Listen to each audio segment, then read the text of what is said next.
Hello everyone. तो आज के वीडियो में हम देखने वाले हैं टाइप्स ऑफ अटैक्स या फिर कुछ गोल्डन टिप्स या टेक्निक्स जिससे हमारा गेम इम्प्रूव हो सकता है और हम गेम जीत सकते हैं।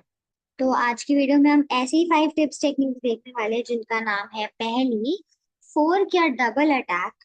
सेकंड, पिन, जिसके दो टाइप्स होते हैं। Third, skewers. Fourth, remove the guard या फिर रिमूव द डिफेंडर। और लास्ट, डिस्कवरी। तो मैं आपको सारी चीजें एग्जाम्पल्स के साथ एक एक करके समझाऊंगी तो हमें अच्छे से सारी चीजें समझ आ जाए। तो आगे बढ़ने से पहले हम एक और इम्पोर्टेंट रूल देख लेते हैं, जो कि हमारे चेस का एक स्पेशल मूव होता है जिसमें एक ही मूव में किंग और रुक एक साथ मूव करते हैं, किंग की सेफ्टी के लिए और रुक की एक बेटर पोजीशन के लिए। तो इस कैसल में क्या होता है, हमने पोजीशन एग्जाम्पल लिया।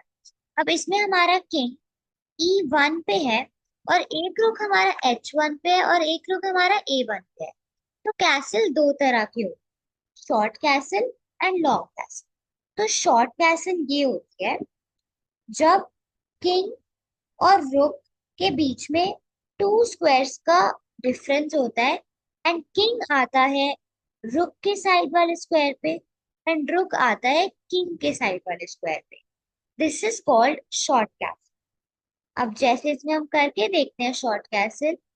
तो इसमें शॉर्ट कैसल करने से क्या हुआ, एक ही मूव में हमारा रुक और किंग एक साथ मूव हो गए।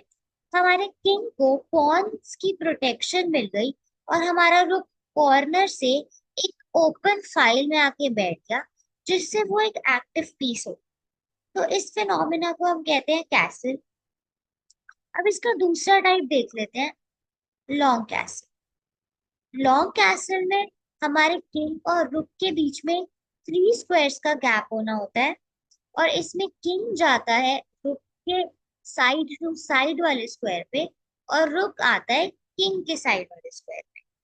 तो ये होती है वन टू किंग एंड रुक आ जाता है किंग के साइड वाले स्क्वायर पे।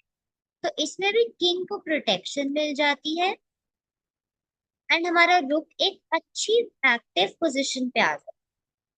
तो ये तो हो गई normal Castle's, long castle and short castle. पर इसके कुछ बैरियर्स भी होते हैं, मतलब इन कैसल्स को कुछ स्टॉप भी करता है।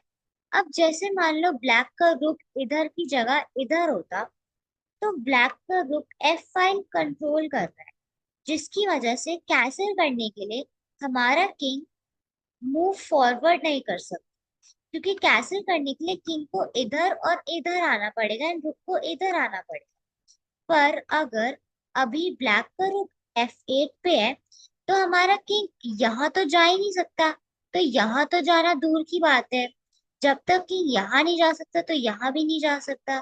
तो अगर हमारे कैसल की कोई भी स्क्वायर को ओपोनेंट का पीस कंट्रोल कर रहा हो, तो हम कैसल नहीं कर सकते। ये इलीगल हो जाता है, मतलब ये लीगल नहीं। हम इसका दूसरा एग्जाम्पल ले लेते हैं। जैसे ये बिशप अगर यहाँ होता, तो ये बिशप क्या कर रहा है, इस वाले स्क्वायर को कंट्रोल कर रहा है। अब हमें अपना किंग यहाँ तो हम ला सकते हैं, पर यहाँ भी तो लाना है और यहाँ तो कंट्रोल्ड है। तो हम अनफॉर्चुनेटली ये कैसल भी नहीं कर सकते, क्योंकि ये भी एक इलीगल हो जाए। तो ये भी एक लीगल मूव नहीं। तो कैसल के भी कुछ बैरियर्स होते हैं और बिना बैरियर के कैसल एक बहुत ही अच्छा मूव होता है, जिससे हमारे किंग और रूक दोनों की पोजीशन बहुत अच्छी हो जाती है। एक और चीज का ध्यान रखना पड़ता है कि अगर हमारे किंग को चेक पड़ा हुआ है, जैसे ब्लैक की क्वीन यहाँ पे है एंड ब्लैक की क्वीन ने हमें, हमारे ये वाला पॉन नहीं और ब्लैक की क्वीन ने हमें ये चेक दिया है, तो अभी हमारे किंग को चेक पड़ा हुआ है। तो अभी हम कोई भी तरह की कैसल नहीं कर सकते।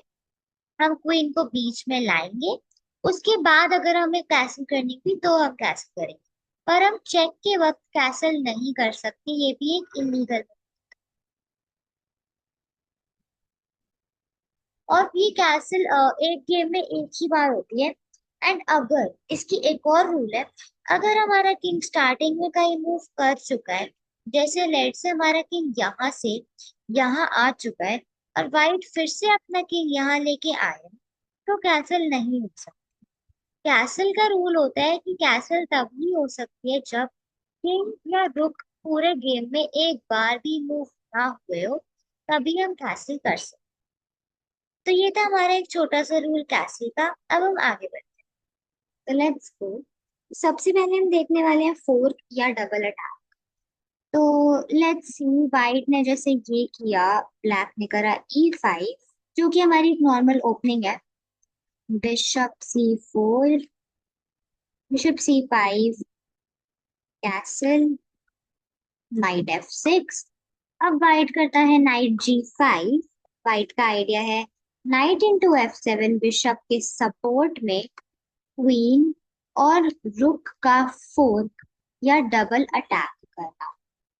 एंड लेट्स से ब्लैक ने ये नहीं देखा और ब्लैक ने कर दिया D6 अपनी डेवलपमेंट के लिए, बिशप की डेवलपमेंट के लिए। तो यहाँ पे व्हाइट मार देगा नाइट into F7। अब ब्लैक का किंग हमारे नाइट को मार नहीं सकता क्योंकि हमारा नाइट बिशप से प्रोटेक्टेड है, और हमारे नाइट से क्वीन और रुक पे अटैक पड़ रहा है, जो कि एक पीस से दो पीसेस को अटैक पड़ रहा है और हमारा पीस प्रोटेक्टेड है। तो हम इसको कहते हैं फोर्क या डबल अटैक, फोर्क या डबल अटैक। अब ब्लैक को अपनी क्वीन मूव करनी पड़ेगी क्योंकि क्वीन रुक से ज्यादा स्ट्रांग है। तो ब्लैक अपनी क्वीन बचाएगा और हम उसका रुक मार देंगे। तो ये हो गया डबल अटैक, या फिर हम इसको बोल सकते हैं फोर्क। इससे हम यूजुअली पीस अप हो जाते हैं या हमें कुछ एडवांटेज मिल ही जाता है। तो अब हम नेक्स्ट इसका एक और एग्जाम्पल देख लेते हैं छोटा सा। इसका एक और एग्जाम्पल हो सकता है, जैसे स्टार्टिंग पोजीशन हमने लगाई पॉन, जैसे ब्लैक का और वाइट का ये वाला पॉन नहीं है। ब्लैक का नाइट यहाँ पे है, हमारा नाइट यहाँ पे है। ब्लैक की क्वीन यहाँ है, हमारा बिशप यहाँ है। ब्लैक का बिशप यहाँ है, हमारी कैसल भी हो रखी है। एंड लेट से ये पोजीशन है और यहाँ पे व्हाइट की मूव है। तो यहाँ पे व्हाइट से एक डबल अटैक या फिर फोर्क लग रहा है। तो अगर आप लोग सोच सकते हैं तो सोचिए, मैं 1 सेकंड का टाइम देती हूँ फिर आंसर बताइए। तो यहाँ पे व्हाइट चलेगा Queen A4, जिससे चेक पड़ रहा है। साथ ही साथ ब्लैक के नाइट पे अटैक हो रहा है, हमारे एक पीस से सामने वाले के दो पीसेस पे अटैक हो रहा है। और ये है डबल अटैक या फिर फोर। ब्लैक अपना पॉन यहाँ चल नहीं सकता क्योंकि हम उसका पॉन भी मार देंगे, तो ये एक यूजलेस मूव हो जाएगी। तो ब्लैक अपना चेक बचाएगा और व्हाइट ब्लैक का नाइट मार। तो ये था एक और एग्जांपल डबल अटैक और फोर्क का। अब हम चलते हैं अपने नेक्स्ट टिप या टेक्निक पे, जो कि है पिन। तो ये लगा दिया हमने स्टार्टिंग पोजीशन एंड पिन। तो पिन के दो टाइप्स होते हैं। एक पिन होती है एब्सोल्यूट पिन और एक पिन होती है रिलेटिव रिलेटेबल पिन। तो इसमें क्या होता है, जैसे ओपनिंग है पेट्रॉफ डिफेंस, तो इसको हम बोलते हैं पेट्रॉफ डिफेंस।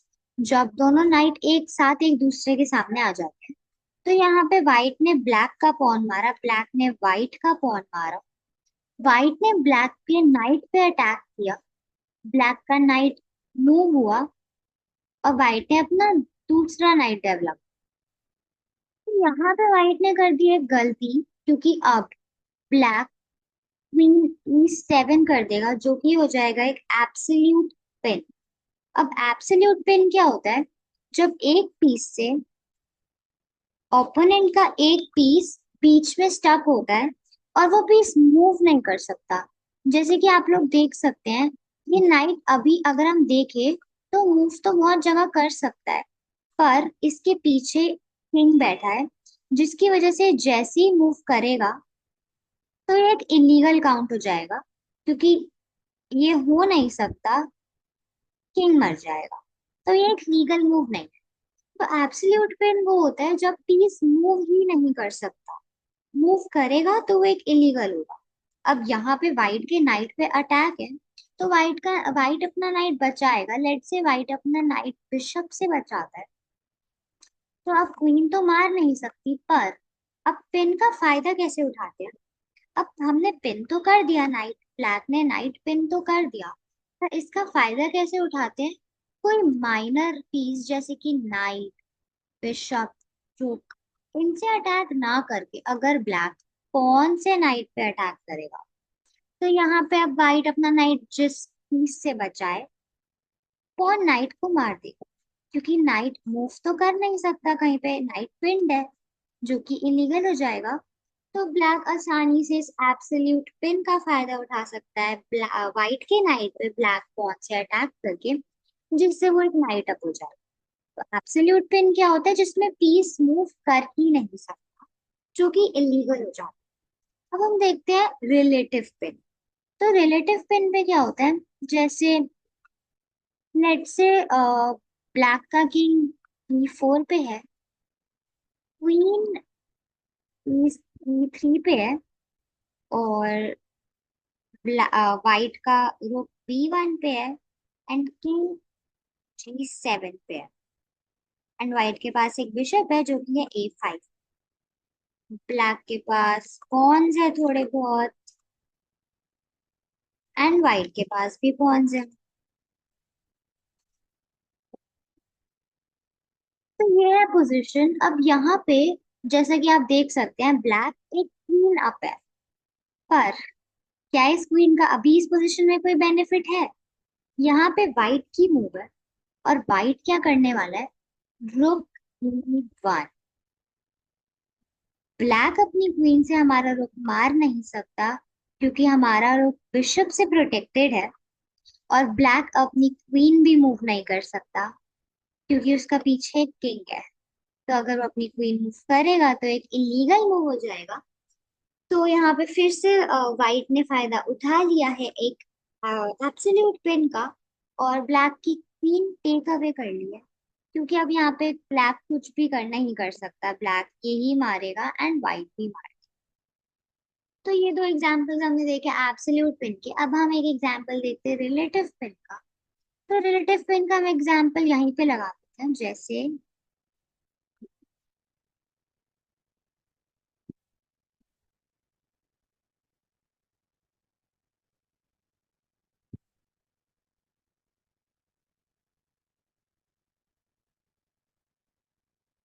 यहाँ पे सेम पोजीशन है, मतलब क्वीन अप है ब्लैक, और हमारे पास रूक और बिशप है। बट अगर हम यहाँ पे देखें, तो हम रुक फिर से E1 आ रहे हैं, बिशप के सपोर्ट में। क्वीन हमारा रुक नहीं मार सकती, क्योंकि बिशप के सपोर्ट में हमारा रुक है, एंड अगर क्वीन हमारा रुक मार देगी तो उसकी क्वीन चली जाएगी। तो हम यहाँ पे क्या कर रहे हैं? अब जैसा कि एक एब्सोल्यूट पिन नहीं है, तो वो अपनी क्वीन मूव कर सकता है, क्योंकि उसकी क्वीन के पीछे किंग नहीं है, किंग B8 पे है। तो वो अपनी क्वीन मूव कर सकता है, पर उसकी क्वीन मूव होने के बाद, जैसे लेट से उसकी क्वीन कहीं पे भी मूव होती है, यहाँ मूव हुई, हम उसका नाइट मार देंगे एंड हमें एक पीस मिल गया।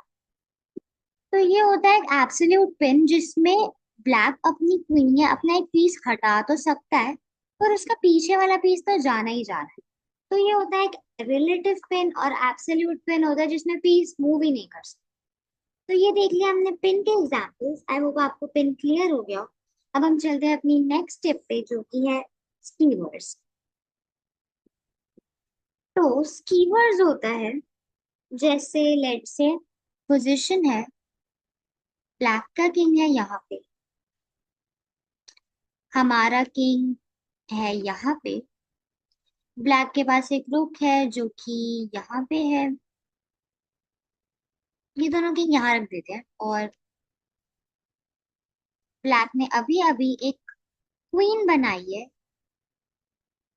तो यहाँ पे है ब्लैक की मूव, और यहाँ पे क्या हो रहा है? ब्लैक एक क्वीन डाउन है, ब्लैक के पास रुक है, एंड व्हाइट के पास एक क्वीन है। तो यहाँ पे ब्लैक क्या करेगा? ओपोनेंट के किंग को चेक देगा। तो ओपोनेंट का किंग और यहाँ तो आ नहीं सकता, क्योंकि ब्लैक का किंग इन तीन स्क्वायर्स को कंट्रोल कर रहा है, जिसको हम कहते हैं ऑपोजिशन। तो व्हाइट का किंग यहाँ भी नहीं आ सकता और यहाँ भी नहीं आ सकता, क्योंकि रुक से पूरी फाइल कवर्ड है। तो व्हाइट के पास सिर्फ तीन स्क्वायर्स है, वो सिर्फ और सिर्फ हाँ यहाँ और यहाँ जा सकता है। लेट्स से व्हाइट अपना किंग यहाँ लेके जाता है। नेक्स्ट मूव में क्या हो रहा है? रुक H1 चेक, जिससे किंग पे चेक है। और जैसे ही किंग कहीं मूव करता है, रुक पीछे से व्हाइट की क्वीन को मार देगा, जिससे ब्लैक एक क्वीन डाउन से एक रुक अप हो जाएगा। तो अब यहाँ पे लेट से किंग कहीं पे भी मूव कर ब्लैक व्हाइट की क्वीन मार देगा, और ये हो गया एक स्कीवर। तो स्कीवर क्या होता है? ओपोनेंट के पीस ने ओपोनेंट को चेक दिया हो, और चेक से बचने के लिए ओपोनेंट ने अपना किंग हटाया हो, और किंग के पीछे कोई पीस पड़ा हुआ वो मर जाए जो कि अनप्रोटेक्टेड। तो इसे हम कहते हैं स्कीवर। तो अब हम चलते हैं अपनी नेक्स्ट स्टेप पे, जो कि है रिमूव द गार्ड या फिर रिमूव द डिफेंडर। तो ये क्या होता है?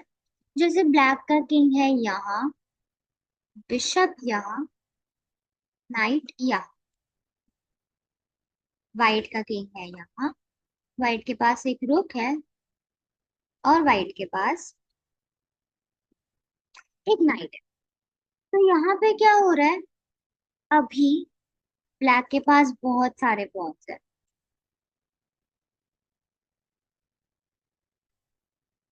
और व्हाइट के पास सिर्फ और सिर्फ दो पॉन है। तो यहाँ पे व्हाइट दो पॉन डाउन भी है। तो अब यहाँ पे हो क्या रहा है?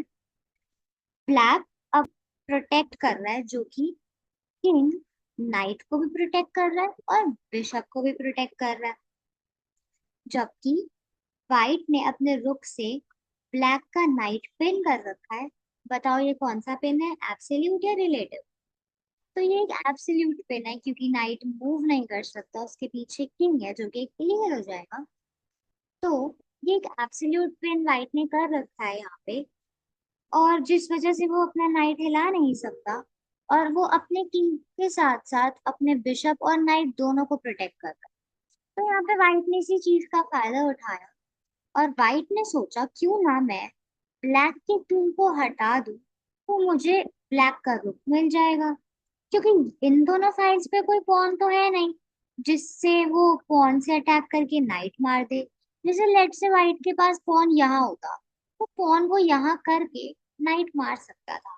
पर प्रॉब्लम ये है कि व्हाइट के पास कोई पॉन नहीं है, तो व्हाइट इस एब्सोल्यूट पिन का फायदा नहीं उठा पा रहा है। इसलिए वो अपनी एक टिप पे एक और टिप लाता है, जो कि है रिमूव द डिफेंडर या फिर रिमूव द गार्ड। तो अब यहाँ पे व्हाइट क्या करता है? नाइट से बिशप मारता है।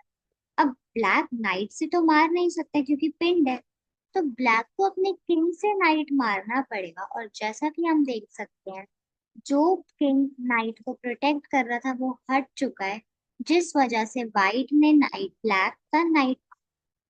तो ये होता है रिमूव द गार्ड या फिर रिमूव द डिफेंडर, कि हम ओपोनेंट के उस पीस को रिमूव कर दे जो ऑलरेडी अपने पीस को डिफेंड कर रहा है, ताकि जैसे ही वो रिमूव हो, हम उसका पीस मार दे और एक पीस अप हो जाए। तो ये थी हमारी फोर्थ स्टेप, जो की थी रिमूव द गार्ड या फिर रिमूव द डिफेंडर। अब हम आते हैं अपनी लास्ट गोल्डन टिप पे, जो है डिस्कवरी या डिस्कवर। इसके लिए भी हम एक पोजीशन ले लेते हैं। जैसे ब्लैक का किंग है यहाँ, व्हाइट का पॉन है यहाँ, ब्लैक की क्वीन है यहाँ, ब्लैक का पॉन है यहाँ, व्हाइट का रुक है यहाँ, और व्हाइट का किंग है यहाँ। तो यहाँ पे भी हम देख सकते हैं कि हम एक क्वीन डाउन है, और यहाँ पे कोई पिन नहीं है, कोई फोर्क नहीं है, कोई स्कीवर नहीं है, कुछ भी नहीं है। बट यहाँ पे डिस्कवरी है, डिस्कवर। तो वो कैसे है? अब हम देख सकते हैं कि ये चेक तो आ रहा है, पर बीच में एक पॉन है, और अगर ये पॉन यहाँ पे आ गया, तो चेक के साथ साथ क्वीन पे भी अटैक होगा। तो हाँ, यही होता है डिस्कवरी या डिस्कीवर जब। अब यहाँ पे व्हाइट की मूव है, व्हाइट ने अपने पॉन से ब्लैक का पॉन मारा। अब ब्लैक पॉन तो मार नहीं सकता, क्योंकि ब्लैक को चेक आ रखा है। तो ब्लैक अपना किंग मूव करेगा, जैसे वो अपना किंग यहाँ मूव करता है, और व्हाइट अपने पॉन से ब्लैक की क्वीन मार देगा। तो ये होता है डिस्कवरी या डिस्कीवर। जैसे तो डिस्कवरी क्या होता है, जिसमें ऑलरेडी एक चेक आ रहा होता है पर वो चेक रोक रखा होता है, और ब्लैक के किंग पे चेक देके कोई और पीस को अटैक करके कोई और पीस लेना। दिस इज कॉल्ड डिस्कवरी या डिस्कवर। मतलब चेक के साथ साथ चेक तो देना ही, पर एक और चीज करना। जैसे बोलते हैं ना, एक तीर से दो निशाने, तो यहाँ वही हो रहा है, एक तीर से चेक भी पड़ रहा है और क्वीन भी जा रही है। तो इसे हम कहते हैं डिस्कवरी या डिस्कवर। तो यहाँ पे हमारे हो गए हैं पांचों टिप्स कवर, जो कि थे four, pin, skewer, remove the guard और डिस्कवर। तो अगर आपको आज की वीडियो अच्छी लगी हो तो लाइक करें, शेयर करें एंड सब्सक्राइब करें। आगे की वीडियोस में हम और भी अच्छी अच्छी चीजें देखेंगे। आज के लिए बस इतना।